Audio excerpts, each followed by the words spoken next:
Pakistan's role as a mediator in one of the world's most sensitive conflicts is now entering a critical phase. The world's foreign ministry says the United States and Iran are discussing through Islamabad the possibility of a second round of negotiation as a fragile ceasefire between the two sides adds closer to its expiry brokered by Pakistan on April 8th halted weak fighting in the Gulf region, but it is set to expire on April 22, and diplomats says time is running out to turn it into a lasting agreement. At a briefing in Islamabad, Foreign Ministry spokesman confirmed that discussions are underway about another meeting between American and Iranian negotiators. He said Pakistan is facilitating the contacts, but the details. Ladies and gentlemen, eventually these peace talks did take place and were extensively covered, and I thank the media colleagues for their attention, their responsibility, and their dedication with which they covered these talks. As you know, the respective delegations were headed by the Vice President of the United States, His Excellency J.D. Vance, and the Honorable Speaker of the Iranian Parliament, Mr. Muhammad Bakr Ghalibaf. They were in Pakistan from 11th to 12th of April. Before embarking on peace talks, the two delegations called on the Prime Minister Mohammad Shehbaz Sharif separately. We issued brief press readouts of these meetings. The talks continued for 21 hours. That is the duration of actual negotiation.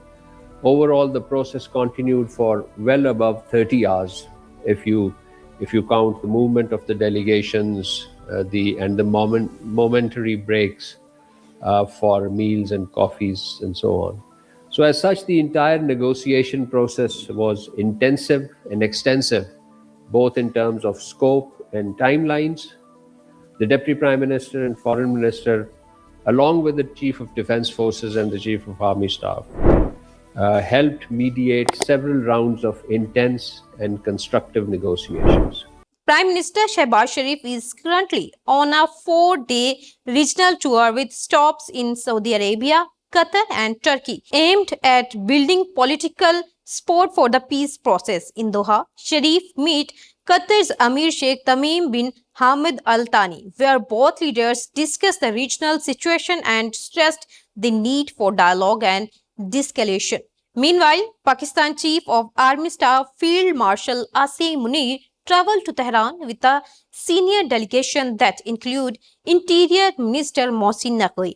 Munir held meetings with Iranian leaders, including Foreign Minister Abbas Araghchi and Iranian Parliament Speaker Mohammad Bakir Kalibaf, who leads Tehran's delegation in Islamabad talks. Iranian officials have also signaled confidence in Pakistan's mediation. Iran ambassador to Pakistan said Tehran would prefer Pakistan as the venue for future talk with Washington, citing trust in Islamabad rule.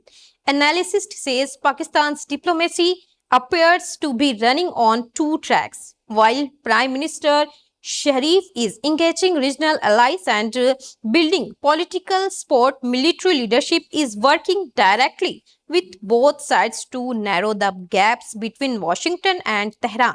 Another layer of diplomacy is unfolding in Turkey, where officials are preparing discussion around a regional security platform involving Pakistan, Saudi Arabia, and possibly Egypt.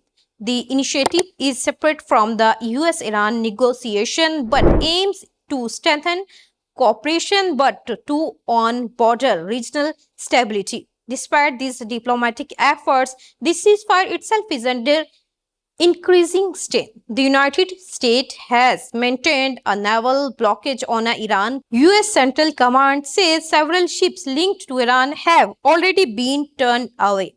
At the same time, tension remains high over the Strait of Hormuz, a critical shipping route that carries roughly 1/5 of the world's oil supply.